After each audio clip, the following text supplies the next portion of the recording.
Good afternoon, everyone. Welcome back.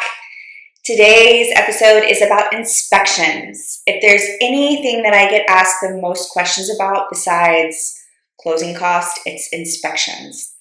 Going through your inspection reports with a fine-tooth comb is part of your real estate agent's job, and making sure that they cover all the bases of what might be needed for the property or home that you are purchasing. So let's begin. All right, so our first one today is the home inspection report. Not all home inspectors are created equal. Be sure to ask your agent, friends, family, preferably your agent, because they've probably worked with several vendors in the area and they know their reputation in and out, and have a very good relationship with somebody that they know and trust. So with a home inspector, they are going to examine the property inside and out, kind of like a snapshot of everything. A typical 2 to 3 bedroom house takes about 2 to 3 hours to complete this home inspection. So just to give you an idea, it's a very long process. They take a ton of pictures and the reports are typically very detailed. When it comes to what they go over, it's, like I said, a little bit of everything. They check out the roof, the structure of the property. If there's a crawl space, they make sure all the components of the home are working properly.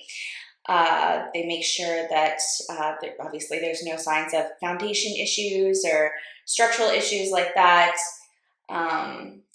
Electrical, plumbing, pretty much a little bit of everything, like I said. Now, if there's anything that comes up in that report that they want to flag, they will always notate, evaluate further with a qualified professional, because they're covering their butts, right? So sometimes they'll notate everything in the home and the report is extremely thick, like 60, 70, 80 pages. It depends on the house, really. But even with new construction homes, I highly recommend getting a home inspection, just because I have had so many issues come up with a lot of spec builders and whatnot, to where things weren't done properly, actually. And one of them was with the septic tank, believe it or not. So normally people wouldn't get inspections for new construction for things like septic, well, all of that, because, it's been through so many different people and it has to get approved by the county. There's still stuff that actually comes up. So the home inspection, check. Make sure you schedule it immediately after you go under contract. The next inspection would be the septic and well. This doesn't pertain to everybody, obviously. Where I'm at right now, a lot of people have septics and wells. It's always good to see, where the septic is, if it needs to be pumped, or if the well, the quality of water. It's super important to make sure that those are all good to go, especially if you have a VA loan and an FHA loan. That's going to be required. Like, no ifs, ands, or buts in order for it to go through. So they'll check the pump, the system, make sure everything's good, and the quality of water. The next one is the wind mitigation. Now, this inspection is not really required. In Florida, I think in 2019 or something, they stopped requiring it, unless the house was built prior to 2002, if I believe. The main reason for this inspection is particularly for your insurance, to make sure you can get discounts or a lower insurance premium, whatever the case may be. Now, this is super important if you are selling and say you want to market that you have a good wind mitigation report. It's not a bad idea to do that. Get one done before it goes to market. A lot of buyers, this is super advantageous for buyers if the report is good. Definitely gives you peace of mind. And that report's good for a whole year. So that's definitely a plus. Get discounts, report's good for a whole year, maybe bring more buyers to the table, you never know. All right, so the next one is the 4-point inspection. Now, the difference, this is kind of where it gets a little weird. The difference between a 4-point inspection and a home inspection, it varies a lot. So 4-point is required for insurance companies to determine the risk of the policyholder. Now, they go over four things, right? Four topics. We got the roof, we got the HVAC, we got plumbing, and we got electrical. Now, a full inspection is going to go over everything from, water damage to outlets to the garage, to the integrity, appliances, interior, exterior. So it's a much more in-depth inspection.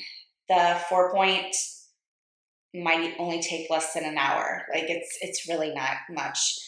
But that's what insurance underwriters and insurance company use to determine your risk. So the next one is the termite in WDIR. So that stands for Wood Destroying Insect Report. They check the property for carpenter bees, termites, all of that jazz. So in case that's a structural issue, if there is a problem. So it's always good to either market your property if you have a bond, a termite bond on it, and you want to list it. That's a huge plus. That stuff is transferable. It's not really a matter of if you get termites, it's just a matter of when.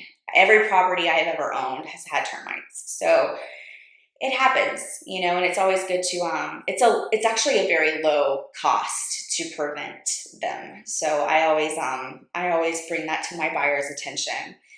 And once they get the inspection, if it's cleared, good to go, it's always good to get a bond on the property as soon as you close.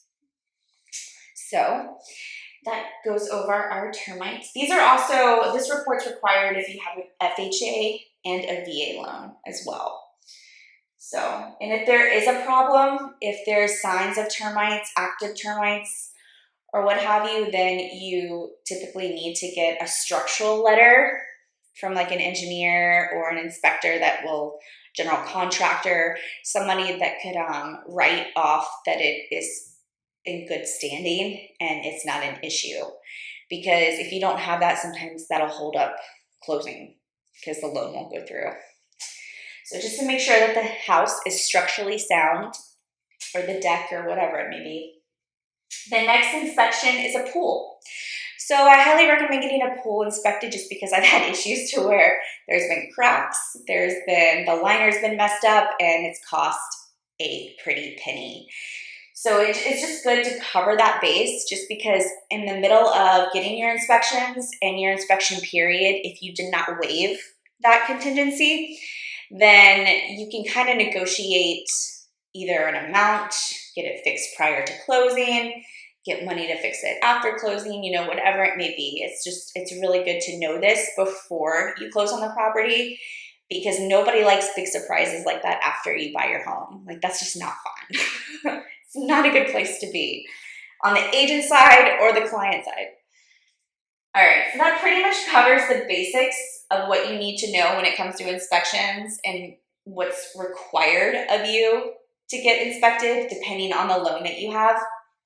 If you're a cash buyer, then you don't really have to do much of anything. No, I'm kidding. It's definitely good to get some of these done.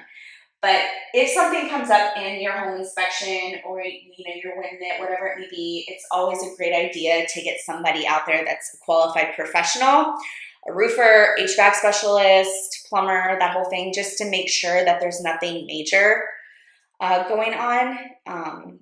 If that always helps too. And also, if they see something major, like pipes need to be replaced, or there's a leak in the property and they have PB pipes, polybutylene pipes, what's it going to cost to get this whole house repiped, or whatever it may be, and you can get, quotes during that time period, which is also nice to have a big picture of what those costs might amount to. So that about wraps it up for our inspection day episode. If you have any questions, as always, please don't hesitate to call, text, shoot me a message on Facebook, Instagram, all the platforms. Be sure to subscribe to my channel, and I will be sending more videos out weekly. I hope you guys have a lovely day. Thank you for stopping by.